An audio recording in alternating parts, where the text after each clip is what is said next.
Good afternoon, it's Dr. Larson, and I'm here to give you our COVID-19 update. So we continue to have more cases of COVID-19.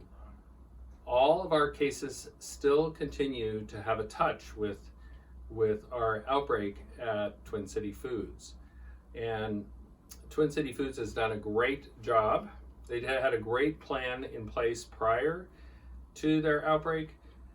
It's really difficult when we're working close together. I'm gonna use the example of a hair salon. If we don't do a good job of trying to mitigate social distancing, figuring out how to wear masks and hand washing and stuff, when we spend time close together, we're more likely to get disease. So they had spread out their lunchrooms. They had made a second lunchroom upstairs. They had spread out the chairs. They had timed things differently. They had timed people coming in differently, but they had not mandated masking. So because they're a food production facility, they had to balance food safety and infectious disease safety. And they did not want pieces of cloth and those type of things falling into our frozen beans. So they were trying to balance that, and they realized that, well, what happened is that because people weren't masking, they ended up having this outbreak. So they did go back to work yesterday. Those people that were recovered or those people that were negative went back to work, and they are mandating masking. So if you work at Twin City Foods, you have to wear a mask. If you visit Twin City Foods, you have to wear a mask. And my ask for all of us is, when we go out and we cannot maintain 6-foot social distancing either at the grocery store or outside, we should be wearing a mask, because that is actually protective of others. So again, all of our patients are doing well. Their range in ages from 10 months to 67 years. And again, we continue to have more cases. So I'll take some questions.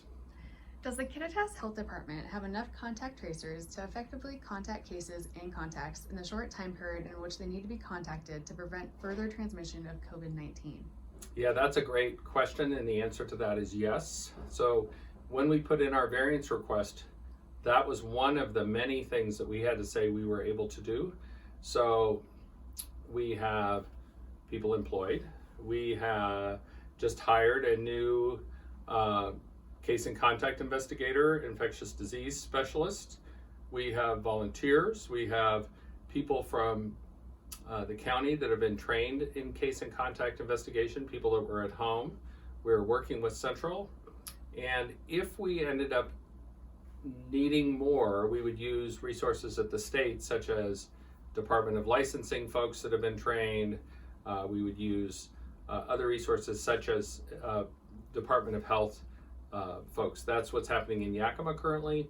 So we are doing what they've asked us to do. It's a big ask. So all of those counties that are saying we want a variance, you should definitely make sure that you know what you're getting into, because it's a really big step from what we had been doing before to what we're doing now. But it's a 7-day-a-week job. We get calls throughout the day and night with positives, and we get started on those right away. At an appointment today at KVH Medical Arts Building, I wore a mask and took the stairs in an attempt to avoid non-masked people. As I was taking the same stairs to leave, I passed by 3 people not wearing masks. Social distancing is not possible on Stairways. What can be done to address this? Yeah, I'm glad you brought that up, because that's the clinic that I used to work at before I started doing COVID-19 full-time, but I think when this is done, I'll still have a job. But I will address that with our office manager, because that's a really good question. People should be wearing masks when they're going up and down stairs. So I'll address that, and thanks for bringing it up. I have a prevention plan in place, but need to know what needs to be included in the plan for mitigation and recovery. Yeah, and I think I answered this question with the Economic Recovery Group's meeting today. But there's a whole group, the Economic Recovery Group. They have a website. You can reach them through the Chamber of Commerce, even if you're not a chamber member.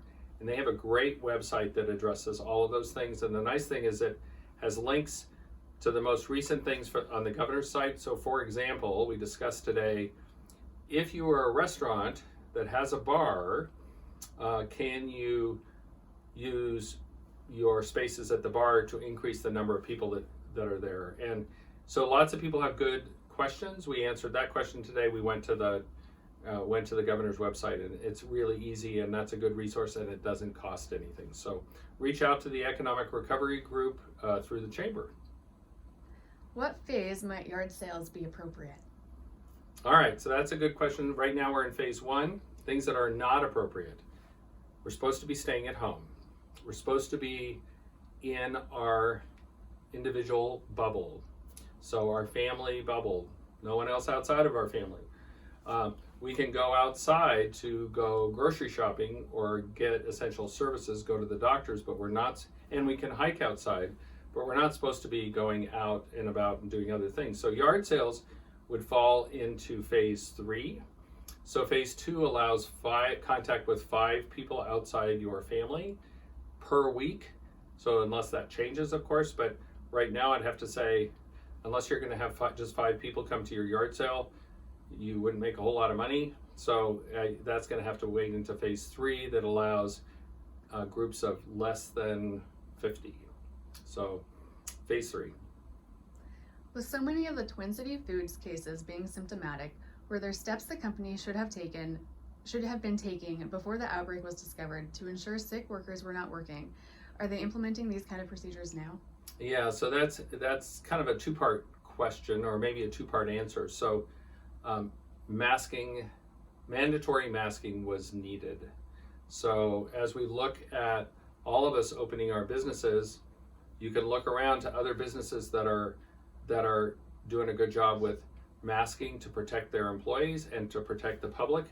And they tried to do masking initially and then said this is not going to work, but currently they're doing masking. They're wearing face shields for those people that can't tolerate masking, and then they're trying to figure out, there are some jobs like going in and out of a freezer that if you're wearing a mask or you're wearing a face shield, all of a sudden it's going to freeze up and you're not going to be able to see, and then you're going to fall and hurt yourself. So they're going to have to do social distancing with that. So if, again,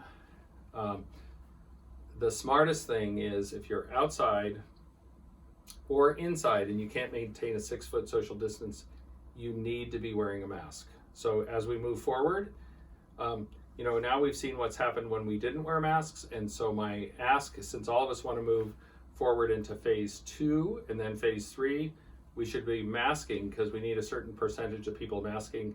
And don't be angry with the people that aren't wearing masks, because there's a lot of reasons that people can or can't, but set an example and wear a mask.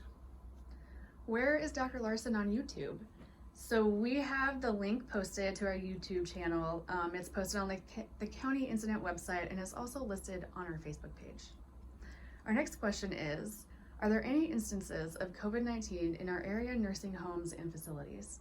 Yeah, that's another really good question. So the answer is no. We've been really lucky, and part of the reason we've been it's not really luck, it's our nursing home, Prestige, and the other long-term care facilities have been doing a really great job with social distancing, with limiting folks coming in and out, with making sure their workers are not sick. This goes back to the Twin City question.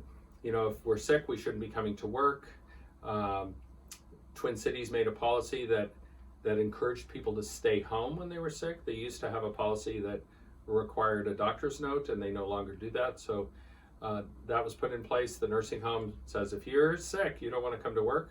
So they have not had any cases. And as you probably heard from maybe a week or so ago, the president had mandated all nursing homes be tested for COVID-19 and staff be tested for COVID-19 before May 25th. So that then became a state mandate. So that's still in place. It's been moved out to May 31st.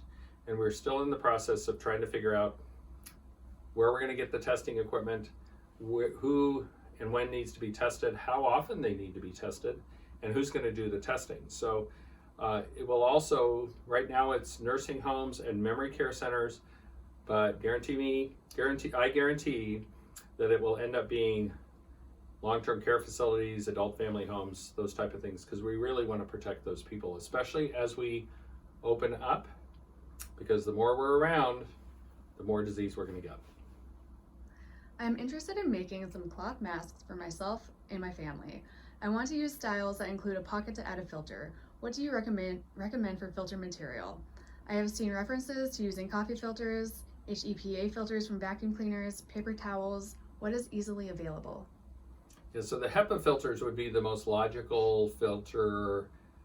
So what you're trying to do with a filter is prevent disease coming into you. What we're doing with the cloth mask is preventing us from coughing on others. So the HEPA filter would be the most protective.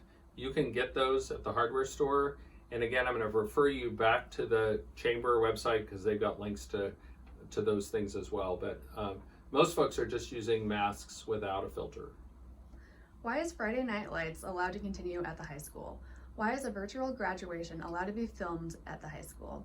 Even with measures in place, students can't be expected to physically distance. Aren't these unnecessary risks during a pandemic? They are a risk. So we all struggle with what we can do, what we can't do. There are people choosing to do things that are against the governor's restrictions, which is against the law, and there are people that are kind of stretching those things. I can tell you in regards to graduation, the schools have been doing a really good job of saying, okay, what's really allowed? We pushed and pushed on the governor to come up with some direction in regards to that, and that just came out last week. So I know because my son is graduating this year, graduation is a big deal. So the schools realize it's a big deal. So Ellensburg High School, I think tomorrow my son is walking across the gym floor by himself, wearing his cap and gown, and walking across the stage and getting his diploma. That's pretty low risk. It's not no risk, but it's pretty low risk. There are some people thinking about doing drive-bys. There are some problems with that because we're not supposed to be driving around, but the schools have been doing a really good job with that.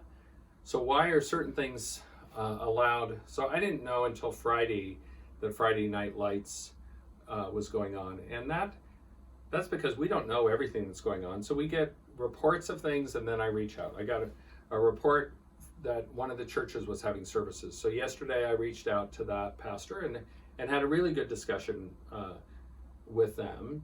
I appreciate the note about Friday Night Lights. Isaac actually pointed that out on Friday when he came home. He said, there's all these people honking up at the high school. So I'll have to address that with them.